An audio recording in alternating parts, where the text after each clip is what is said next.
you said vampires are a symbol, right? Yeah. Does that mean that different incarnations of vampires address different concerns that people might have had at that time, for Yeah, example? exactly. And that's what's happened over time. So, That's why it's yeah, so popular today even, is because the vampire, yeah, that's what right. I tell all my students.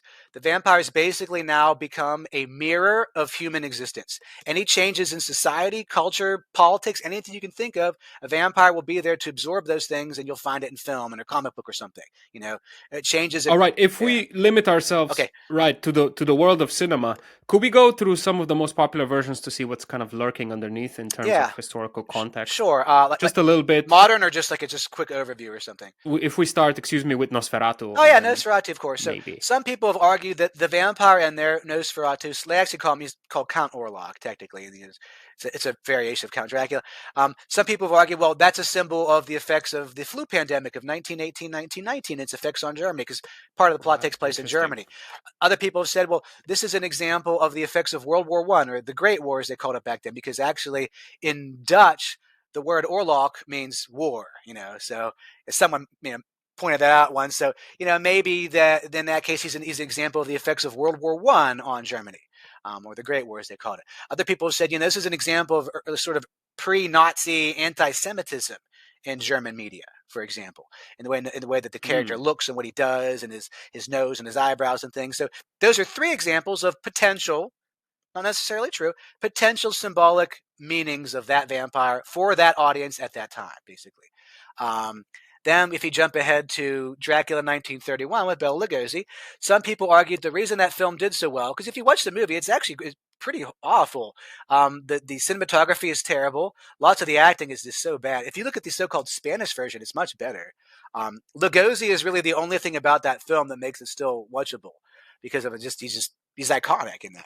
At any rate, some people argued that the reason that film did so well for 1931 audiences is that somewhere in the back of our heads back then, Lugosi basically symbolized like the evil rich, so to speak, during the Great Depression, and these people like bankers and The stuff. capitalists. Yeah. Yeah. So you got that symbol potentially. Then you jumped in the 1950s with like Christopher Lee, and the Hammer Dracula series, and people have argued that that's an example of changing opinions about sexuality. Or if you go to the 1970s, in the 1970s you get a ton of these Carmilla and Bathory films because of interest in that character and where she came from. Lots of those films revolve around ideas that were basically borrowed from second wave feminism, or they called it, women's liberation back then. So you see this sort of like second wave feminism finding its way in there. And then you get to the 1980s and the vampires being revised. It's becoming more and more like human, and starts like, losing the cape and stuff like that, and losing the accent. And then we see the vampire becoming a symbol of, and there were other things too, I'm just skipping over. We see the vampire becoming a symbol of like disillusioned youth, or breakdown of the nuclear family, like The Lost Boys, 1987 is a good example of that. Then you jump to the 90s, you got gender identity, you got racial identity there. Films like Interview with the Vampire, which of course is based on the book from 1976, where vampirism is being used as a symbol of people who were gay and ostracized from American society at the time, basically. And then we get Blade, 1998.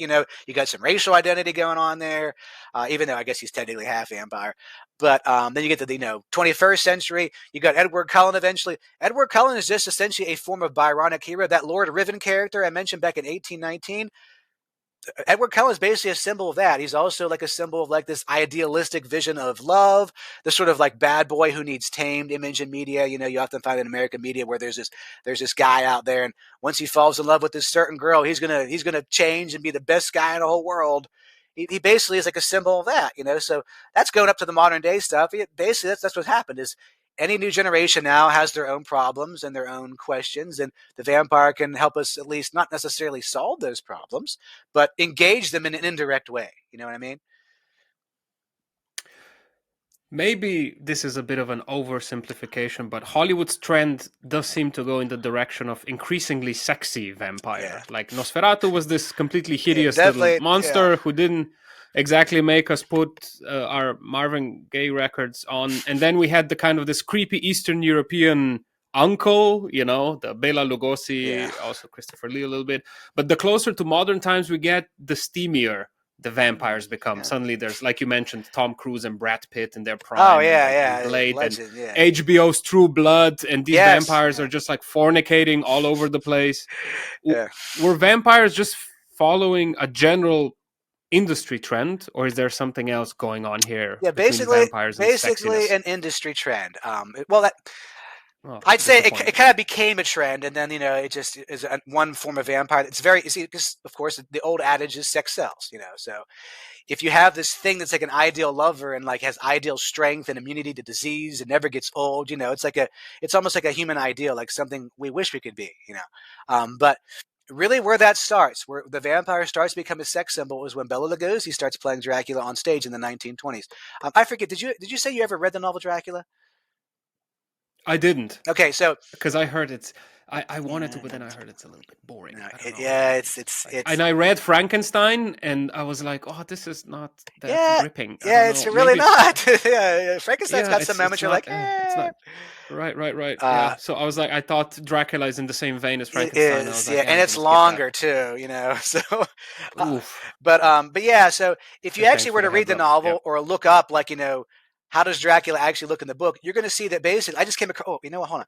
I came across a very interesting, very accurate depiction in a meme of what Dracula actually looks like in the book. He's basically depicted as essentially like a creepy old pedophile. Is basically what he looks like. Let's see if I can find this. Fantastic. Where did I have this at? Oh my gosh. Hold on. Oh my god. I just got this the All other good. day. Hold on. Oh, there it is. There it is. Okay. So, I don't know if you can. Hold on. Yeah. Can you? Oh, you see that? Yeah. This is essentially what Dracula looks like in the book. Okay. Oh my gosh, that's not what I was Yeah.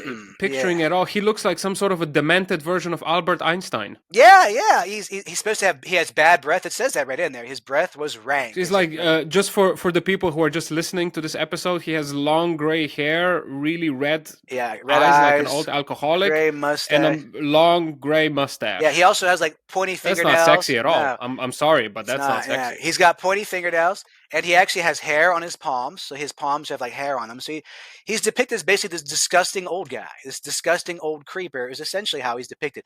Lugosi looks nothing like that. And Lugosi was asked, well, how did you depict? How did you decide to depict Dracula in this way? And he essentially said, well, at the time at least, he had never read the novel. He said, I just depicted Dracula as I envisioned him as an actor.